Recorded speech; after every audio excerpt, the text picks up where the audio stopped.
السلام علیکم ورحمۃ اللہ تعالی وبرکاتہ۔ ناظرین کرام، میں نے نماز کے 5 فرائض تک مختصر سی باتیں آپ تک پہنچائیں۔ اب نماز کا 6واں اور 7واں فرض میں آپ تک مختصر سا ہی پہنچانے کی کوشش کروں گا۔ بہرحال آپ حضرات اسے ضرور سنا کریں اور اپنی نمازوں کو درست کریں، کیونکہ بروز قیامت ہم اور آپ سے سب سے پہلے پوچھا جانے والا جو سوال ہے وہ نمازوں کا ہے۔ اگر ہم اور آپ نمازوں میں ناکام رہ گئے، نمازیں مکمل نہ ہوئیں، نمازیں قبول نہ ہوئیں، تو اللہ تبارک و تعالی نمازوں کے ساتھ ساتھ ہمارے اور بھی اعمالوں کو رد فرما دے گا۔ تو اس لیے ہم اور آپ اپنی نمازوں پر غور و فکر کریں کہ ہم کہاں اور کس جگہ نماز میں غلطی کر بیٹھتے ہیں، جس سے ہماری نماز پڑھتے ہیں لیکن قبول نہیں ہوتی۔ ہماری خامیوں کی وجہ سے، نادانی کی وجہ سے نماز ہماری مقبول نہیں ہوتی۔ تو ہم ہر کام کے لیے وقت نکالتے ہیں، تو تھوڑا وقت ہم اور آپ اللہ کی رضا کے لیے بھی نکالیں۔ اور ضروری ہے کہ ہم اور آپ کو اللہ تعالیٰ نے دنیا پر بھیجا۔ ہم اور آپ کو اللہ تعالیٰ نے دنیا پر اسی لیے بھیجا تاکہ میں دنیا پر جب انسانوں کو پیدا کروں تو وہ میری عبادت کریں۔ لیکن اللہ تعالیٰ نے ہم اور آپ کو ہماری مرضی پر چھوڑ دیا، ہم اور آپ کو ہمارے حالات پر چھوڑ دیا۔ ہم دنیا پر رہ کر جو چاہیں کرتے رہے۔ ہمیں اللہ تعالیٰ نے دنیا پر کسی کام کے لیے روک ٹوک نہ رکھی۔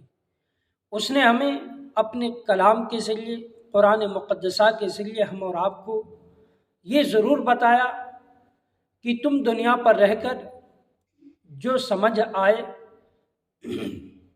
اپنی منمانی کرتے رہے، جو سمجھ آیا وہ کام کرتے رہے، تو وہ کاموں کو سوچ سمجھ کر کرنا۔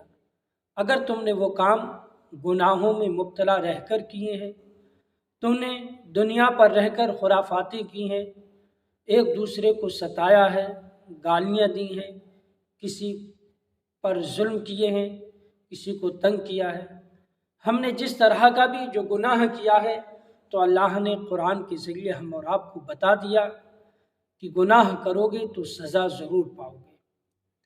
اگر تم دنیا پر رہ کر نمازوں کو چھوڑو گے تو سزا ضرور پاؤ گے۔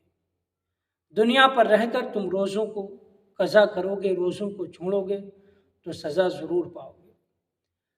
دنیا پر رہ کر تم اللہ اور اس کے رسول کے بتائے ہوئے راستے سے بچو گے، ہٹو گے تو سزا ضرور پاؤ گے۔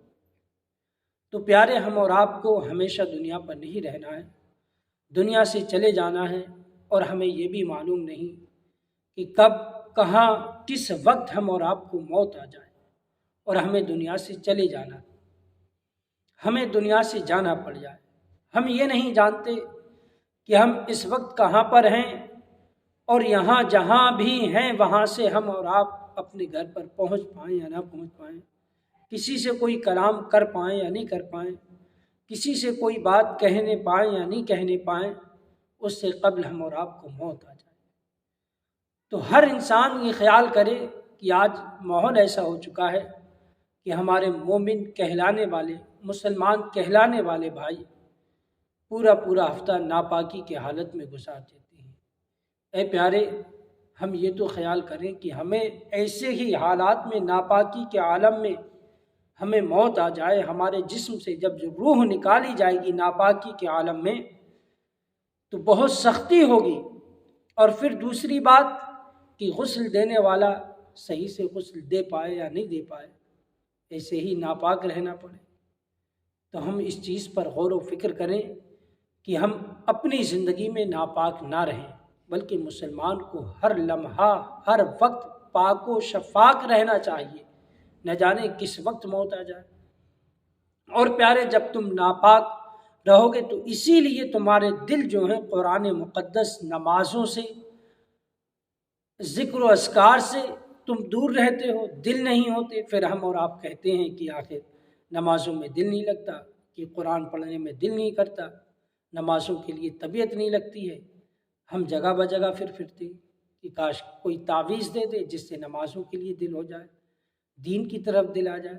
تو پیارے، تمہارے دلوں پر جو جنگ چڑھی ہوئی ہے، جو جنگ چڑھ گئی ہے، اس جنگ کو دور کریں، اس قائلی کو دور کریں، اس بزدلی کو اپنے اوپر سے ہٹائیں جو ہمیں اللہ اور اس کے رسول کی یاد سے غافل رکھے، نمازوں سے غافل رکھے، قرآن سے غافل رکھے۔